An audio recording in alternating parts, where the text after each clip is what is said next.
Shalom teman-teman semua, terima kasih sudah setia di channel ini dan kita sekarang sampai di episode yang kelima.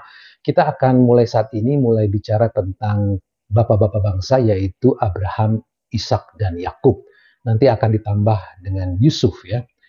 Perjanjian Allah itu sudah berkembang ya, pertama-tama perjanjian antar pasangan yaitu Adam dan Hawa, kemudian berkembang menjadi keluarga yaitu Nuh dan anak-anaknya. Kemudian berkembang lagi saat ini menjadi bapak bangsa ya atau suku bangsa ya, kira-kira seperti itu. Nah, kisah yang terakhir itu kita sudah bicara tentang Menara Babel terakhir ya, berakhir dengan suatu pemberontakan. Maka di kisah ini sekarang dimulai di bapak bangsa ini akan dimulai lewat kepatuhan dari seseorang yang bernama Abram ya. Tentu pertanyaannya seperti sudah kita banyak bahas, apakah Abram itu sungguh akan hidup di dalam kebenaran ya, dan setia kepada Bapa untuk membalikan dosa yang telah dibuat oleh Adam. Kita lanjut, kita akan masuk di dalam kisahnya, yaitu kisahnya adalah Allah diceritakan memanggil seorang dari keturunan Syem ini, yaitu Abram, nanti menjadi Abraham ya, dengan cara yang cukup radikal. Radikalnya apa? Karena usianya saat itu sudah 77 tahun. Ia punya istri bernama Sarai dan mandul pula. Dalam kondisi itu ia dimintai untuk meninggalkan kampung halamannya di Mesopotamia, sekarang ini Irak, dan diminta pergi ke tanah terjanji yang sebetulnya belum jelas benar ya saat itu. Itu bisa dibaca di Kejadian 12 ayat 1 sampai 3. Nah, ia dijanjikan apa? Akan menjadi bapak bangsa yang besar ya, dan tanah terjanji. Tanah terjanji ini adalah Kanaan yang digambarkan itu akan penuh dengan susu dan madu, berlimpah susu dan madu, yang terletak di persimpangan peradaban, yaitu Babel di utara dan Mesir di selatan. Maksudnya apa? Ini ingin menunjukkan bahwa Yudaisme dan kekristenan itu terbentuk di tempat yang nyata di dalam sejarah. Nah, Tuhan Allah itu menjanjikan Abram akan mempunyai nama yang masyhur ya. Ini sebetulnya terindikasi adalah tentang kerajaannya, idiom dari suatu kerajaan. Dan Allah juga berjanji bahwa ya seluruh keluarga di muka bumi akan diberkati karena nama Abram. Ada 3 janji yang nanti kita akan bahas ya, antara Tuhan dengan Abraham ini. Itu bisa dibaca di Kejadian 15, 17, dan 22. Di bab 15, Tuhan itu menjanjikan apa? Akan memberikan tanah. Lalu berkembang menjadi kerajaan, dinasti kerajaan pada bab 17. Dan berkat ke seluruh dunia itu di bab 22. Nah, kepenuhan janji ini memang terjadinya di kemudian hari ya, di dalam sejarah keselamatan. Yaitu lewat Musa ketika bangsa Israel itu lepas dari perbudakan. Kemudian terkait kerajaan itu lewat Daud ya, nanti setelah dibentuknya kerajaan. Dan terakhir perjanjian baru di mana seluruh bangsa akan diberkati, akan terpenuhi lewat siapa? Yesus Kristus. Kita akan masuk dengan lebih detail kepada cerita ya Abram ini. Nah, cerita tentang Abraham ya, ini kan sudah cukup akrab ya. Tapi kalau kita melihat, membacanya dengan cukup mendetail ya, dengan kritis juga, kita bisa sebetulnya membuat penafsiran yang berbeda. Apakah Abram itu sungguh taat seperti banyak digambarkan ya? Jawabannya itu mengejutkan karena apa? Ya dan tidak. Karena apa? Karena tidak semua perintah Tuhan itu ditaati. Kita akan bahas ya, kita kupas. Pertama, sudah terjadi apa di awal cerita itu, di mana apa? Tuhan kan meminta untuk Abram itu meninggalkan sanak saudaranya di 12 ayat 1. Tapi apa? Ia justru bawa Lot keponakannya di 12 ayat 4. Bahkan diulangi ya di pernyataan di bawah itu di 12 ayat 5. Nah, ini kan memang tanda-tanda yang masih samar ya, bahwa Abram ini tidak betul-betul mematuhi perintah dari Tuhan. Kita bersabar, kita akan bahas, tapi sebelum itu ya, ini loh, gaya bercerita Yahudi itu sesungguhnya apa? Lebih kepada memperlihatkan daripada memberitahu. Tak ini kasih tahu. Enggak, kita harus cari tahu gitu loh ya. Itu bisa kita bandingkan ya dengan ayat Amsal 25 ayat 2 yang bunyinya sebagai berikut ya. Kemuliaan Allah ialah merahasiakan sesuatu, tetapi kemuliaan raja-raja ialah menyelidiki sesuatu. Nah, teman-teman semua, sebetulnya secara manusiawi, Abram itu apa yang dia lakukan itu kan masuk akal. Sarai itu istrinya mandul, ya belum punya anak, dia di Kejadian 11 ayat 30. Abram belum punya keturunan, usia Sarai pun sudah lanjut. Apa gunanya nanti dikasih tanah yang subur tapi tidak punya keturunan? Jadi kalau membawa Lot itu sebetulnya semacam asuransi lah, nanti kelak bisa diangkat menjadi anak angkat gitu kan.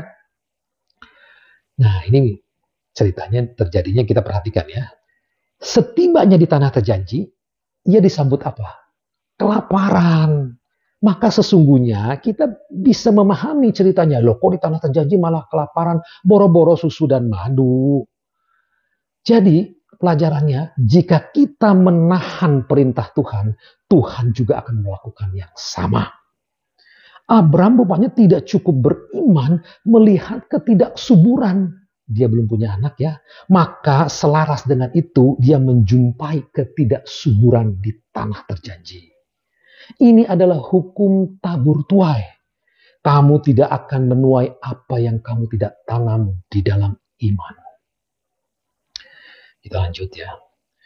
Karena bahaya kelaparan, nah, Abram itu meninggalkan tanah terjanji pergi ke Mesir. Ya. Ia berusaha di Mesir itu sayangnya mengatasi masalah dengan kekuatan sendiri. Ia tidak minta hikmat dari Tuhan. Ya. Tidak ada tanda-tanda ia minta hikmat selama ia di Mesir. Contohnya apa? Dengan kejadian istrinya Sarai ya. Diceritakan Sarai itu cantik. Lalu ia dimotivasi ketakutan dibunuh oleh Firaun. Ia mengaku sebagai kakaknya Sarai. Bahkan menawarkan Sarai itu menjadi istri Firaun. Ini sulit sekali dipahami ya. Hal seperti ini penuh resiko. Dan tidak ada kecaman terkait ini di dalam Alkitab bukan? Karena memang ia memperlihatkan, tidak memberitahu. Sebetulnya ini adalah ia tanda-tanda jauh dari Tuhan ya. Selama di Mesir itu bisa dikatakan tidak ada komunikasi yang baik antara Tuhan dengan Abram. Nah, dengan ini untungnya Allah berintervensi ya, yaitu dengan mengirim tulah kepada Firaun sehingga Firaun pun menyerah ya, membebaskannya dan percaya bahwa Allahnya Abraham, Allahnya Israel ini penuh kuasa ya. Maka ia percaya. Ironis ketika itu bahwa Abram justru kurang percaya kan, kurang taat dia.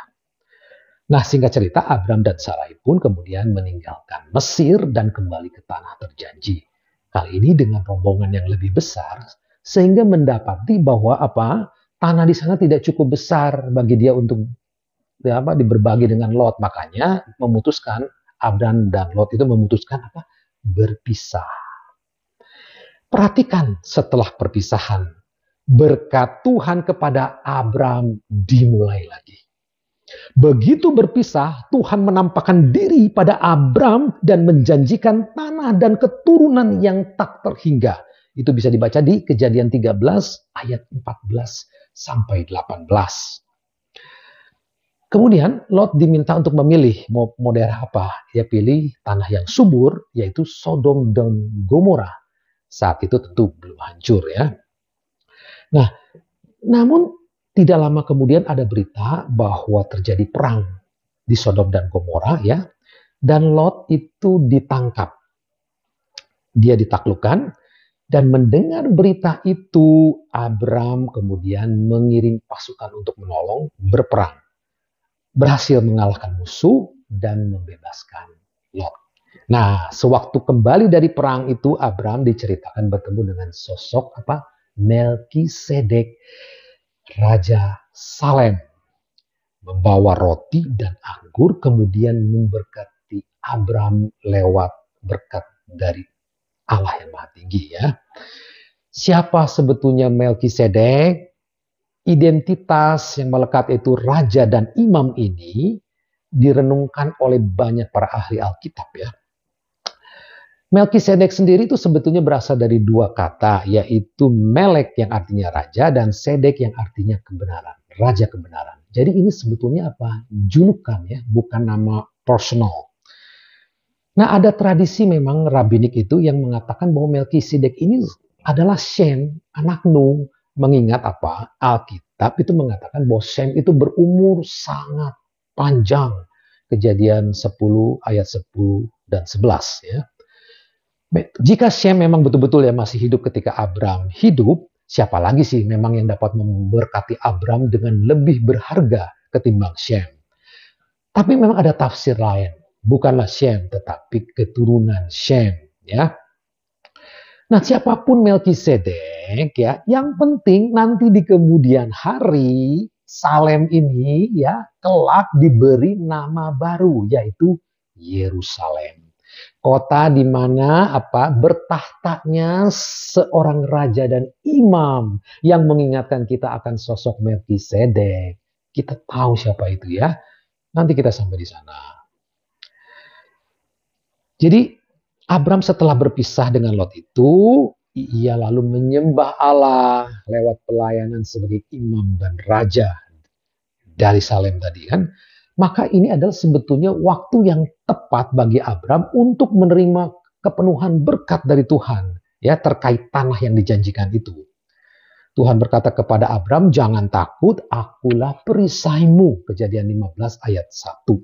Lalu apa yang dapat menghalangi Abram untuk menerima berkat dari Tuhan ini?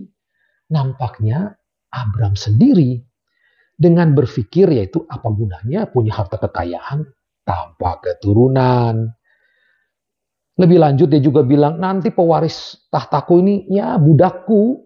Ya 15 ayat 3. Tuhan bagaimana nih merespon hal ini? Abram diajak keluar, diminta melihat bintang di langit, sebanyak itulah keturunanmu kelak. 15 ayat 5. Kita tentu membayangkan kejadiannya malam hari ya karena suruh lihat bintang. Tapi baca coba 7 ayat setelahnya yaitu di 15 ayat 12. Ada kata-kata menjelang matahari terbenam. Berarti siang hari bukan malam. Yang artinya Abram diajak melihat bintang di siang hari. Bisa nggak kira-kira? Tidak bisa. Tapi Tuhan bisa. Tuhan bisa melihat apa yang tidak bisa dilihat oleh mata manusia. Ya. Jadi Abram itu harus melihatnya juga dengan iman. Itu maksudnya. Tapi kali ini memang Abram percaya. Maka Tuhan memperhitungkannya sebagai kebenaran. Jadi teman-teman, ya itu dibaca di 15 ayat 6. Jadi iman itu memberi penglihatan yang sanggup membuat seorang itu dapat mengatur kehidupannya baik di dalam terang maupun di dalam gelap. Ya. Kita akan bergerak, Tuhan bergerak dari janji keturunan ke janji akan tanah ya. Akulah Tuhan yang membawamu dari Ur Kasdim untuk memberimu tanah ini. 15 ayat 7. Lalu apakah Abram imannya dikuatkan dengan hal ini? Di 15 ayat 8, Abram bertanya, dari mana ku tahu bahwa aku memilikinya? Jadi Imam Abram itu nggak top-top amat sih sebetulnya ya. Nah, kemudian ya singkat cerita Tuhan meminta Abram itu mengambil lembu betina, kambing betina, domba jantan, burung tekukur dan burung merpati. Dan meminta dipotong 2 kecuali burung-burungnya. Nah, suatu permintaan yang janggal untuk hari-hari ini, maksudnya Abah. Tetapi Abraham mengerti yang dimaui Tuhan. Ini adalah suatu seremoni perjanjian. Nah, Tuhan nanti akan lewat di tengah-tengah hewan yang dipotong itu dengan perapian yang berasap ya, dengan obor-obor yang menyala. Ingat, api adalah tanda dari kehadiran Tuhan. Ya, artinya ini tindakan mengadakan suatu perjanjian. Peristiwa ini nampaknya dinilai suatu tindakan yang lebih serius ya, menerima dari janji biasa menjadi janji disertai sumpah. Analoginya untuk saat ini ya, kalau kita tadinya artinya punya cincin pertunangan, sekarang ini berubah menjadi cincin kawin ya. Jadi lebih berkomitmen, lebih serius. Dengan berjalan di antara potongan binatang ya, orang yang mengadakan perjanjian itu akan berkata, aku nih akan berakhir seperti binatang-binatang ini dipotong jika tidak setia kepada janjiku. Jadi dalam menanggapi kurangnya iman Abraham, Tuhan itu mengadakan perjanjian dan mengikatnya lebih serius. Itu maksudnya ya. Jadi bandingkan ini dengan kitab Ibrani ayat 6, 16-18. Jadi kisah sekarang sudah lebih penuh, sudah lebih mengarah lebih jelas ya.